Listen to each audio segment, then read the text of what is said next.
Welcome, vibrant viewers, to today's episode of Healthy Living. Dr. T. Colin Campbell, Ph.D., is a professor emeritus of nutritional biochemistry at Cornell University, USA. For more than 40 years, Dr. Campbell has been at the forefront of nutrition research. Dr. Campbell is the project director of the China-Oxford-Cornell Diet and Health Project, which eventually became known as the China Study, considered the most comprehensive analysis of the role of diet, disease, and health ever conducted. In 2004, Dr. Campbell and his son Tom co-authored the book The China Study, which summarizes his research in nutrition and concludes that a pure, vegan, meaning animal-free diet, is optimal for human health. Dr. Campbell continues to actively participate in the development of national and international nutrition policies.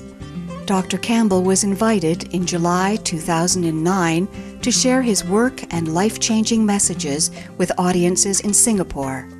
While he was in Asia, Supreme Master Television had the good fortune of speaking with Dr. Campbell about the vegan diet, health, and climate change. First, many of us have been told that milk and dairy products are good sources of protein. Is this really true?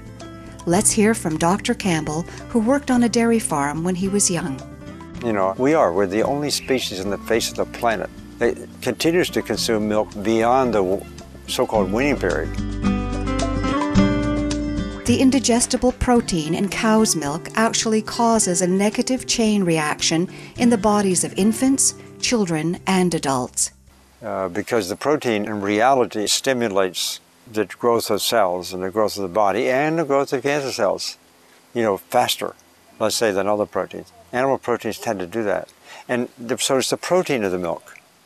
They seem to cause so many problems. Protein also does some other things too. When, for example, it's not completely digested down to its constituent amino acids, and maybe there's little chains of amino acids that will remain undigested. We call them peptides. Those things get absorbed into the blood, especially in an infant, and they look like foreign proteins, which they are, and so our bodies produce antibodies against them, which are very specific for just that string of amino acids. And then those antibodies turn around and find the same string of amino acids in the cells of the pancreas that's responsible for producing insulin. So the antibodies being produced against this foreign protein, in turn, turn against a similar sequence of amino acids in the pancreas, and therefore destroy it. And that leads to type 1 diabetes.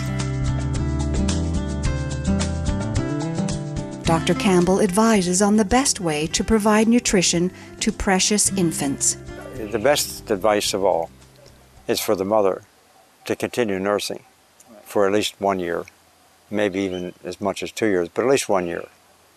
That's the natural order of things. And then if a woman cannot nurse or not nurse long enough, a plant protein-based powder is probably okay. It's not as good as mother's milk, of course. We have to understand that. And as soon as the baby can get onto water as a source of hydration, they should do that. In a previous interview with Supreme Master Television, Dr. Campbell explained that at least 50% of the greenhouse gases emitted into the atmosphere are a result of the livestock production process. In other words, meat consumption is driving climate change. Here is an update from Dr. Campbell on an issue that concerns the very survival of our planet. Although yet it's unofficial, there are a couple of individuals, very significant people, who have been making this report and looking very carefully at the numbers. And their conclusion now is that the contribution of livestock production to global warming is more than 60%. It's not the 18% which was first suggested 3 or 4 years ago. It's not even the 50-some percent was suggested a short while ago. I find this estimate to be staggering. And obviously it's not known by almost anyone. It's been accepted for publication in a professional journal. It's going to appear in October. What are the implications of this critically important finding? They've made quite a convincing case. I mean, the implications of that are enormous. And it's enormous in the context of a couple of points. One is that the principal contribution to the global warming from livestock is methane rather than CO2, carbon dioxide. And that's important because methane has about 25 times the capacity on a molecular basis of absorbing energy. So it's much more tenacious with respect to its activity that way. Secondly, and this is probably even more important, the half-life of methane once it goes up in the atmosphere is only about 8 or 9 years, so I'm told, whereas carbon dioxide is maybe 75 to 100. So what this means is that methane's up there now. If we stop producing methane, it'll begin to decline much faster in a reasonable period of time.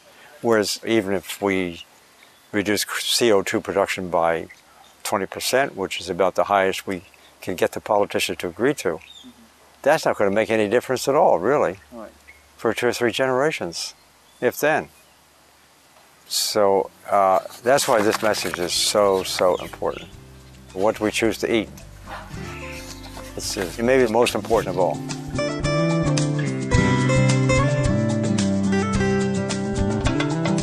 We will pause now for some brief messages.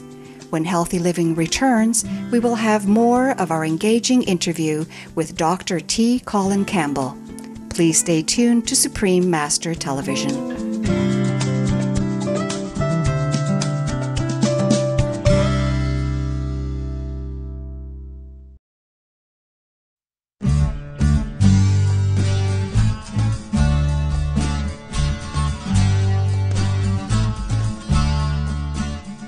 Welcome back to Healthy Living. We are speaking with Dr. T. Colin Campbell, the renowned co-author of the China Study and Professor Emeritus of Nutritional Biochemistry at Cornell University, USA. Healthcare costs are rising for governments, corporations, and individuals across the globe. In countries like the United Kingdom, where healthcare is provided free of charge, it was recently reported in the Belfast Telegraph that the cost of treating the 60,000 diabetes patients in Northern Ireland alone is over $1.5 million per day. And a growing number of such patients is forecast by Diabetes UK, a charity, to eventually collapse the National Health Service, Britain's healthcare delivery system. In the U.S., people pay for most of their healthcare costs through health insurance, which has historically been provided as an employment benefit. For companies, the costs of providing this benefit have skyrocketed in recent years, with many now deciding to no longer offer coverage to their employees. For individuals without any form of health insurance, paying for treatment of a serious health condition could cause financial ruin. Dr. Campbell points out that adopting a vegan diet significantly limits healthcare costs because the lifestyle keeps people healthy in the first place.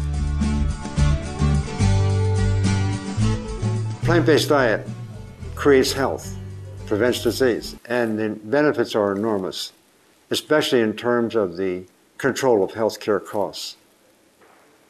Healthcare costs can be reduced substantially if, for example, everyone were to switch over to a whole foods plant-based diet. For companies that basically are providing the insurance for their employees, they see advantage in making their employees healthier. And we have evidence now that programs, we call them wellness programs, in these companies, that the amount of savings is substantial.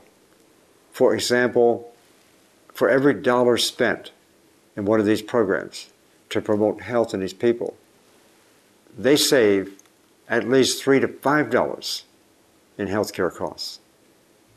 That is a substantial so-called return on investment, 3 to 1 to 5 to 1.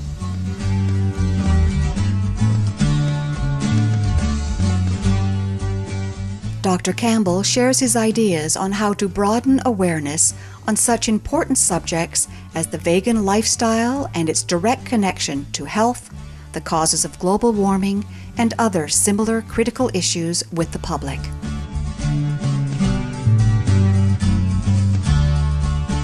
My view, especially having worked at fairly senior levels in policy development, that we could, for example, take this information to the public from the top and let it come down. I mean, that sounds pretty good and can be helpful, maybe, but I've decided that's not the way to do it. What we need to do, a much better way, is take the information in from the bottom. Grassroots. If we can convince people, or at least inform people, of this information effectively, so they can make decisions in their own interest, then it has a much better chance of growing and spreading. Because give a good product to the public that really works, make it affordable, make it convenient, that's a recipe for spreading it. We have to be aware of how important this information is. Then we have to articulate it to the public. Let the public decide. They will decide. I have no doubt about that. Dr. Campbell feels that physicians can be the leaders of change by promoting the vegan diet. We also should at the same time take advantage of the people who are best trained in health and medicine. So I'm talking about physicians. Even though physicians these days are not trained in nutrition, for example. Medical schools don't teach nutrition. But we have a lot of good people in medicine. And the reason they got into medicine was to help people. That's what they were there for. And I lecture to a lot of these groups, and they haven't been informed of this. And when I lecture to them, I find a lot of them are upset. Why didn't I hear this before? So I'm saying, okay, let's put this program together. Let's invite all these people in who are so professional, so well trained. Let's inform them, and let's let them take a lead in making this happen at the public level.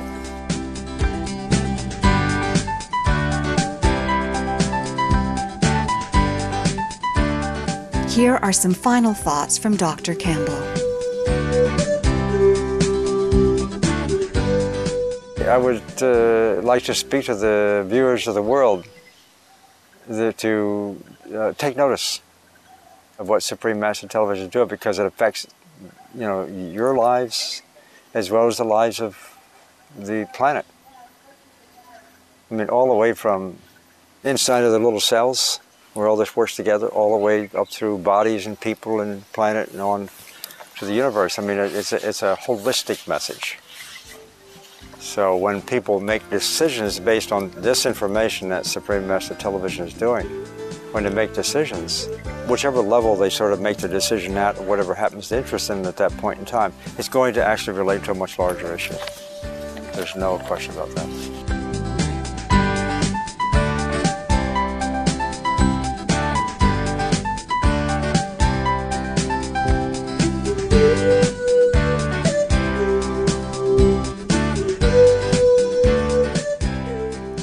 With heartfelt sincerity, we thank Dr. T. Colin Campbell for his time and generosity in sharing with us his extensive knowledge on nutrition, and for his calling on humanity to switch to the healthful and compassionate vegan diet. May many more across the globe hear his message of hope. Thank you, beloved viewers, for your company on today's episode of Healthy Living. Coming up next is Science and Spirituality, right after noteworthy news, here on Supreme Master Television. May you always be in the pink of health.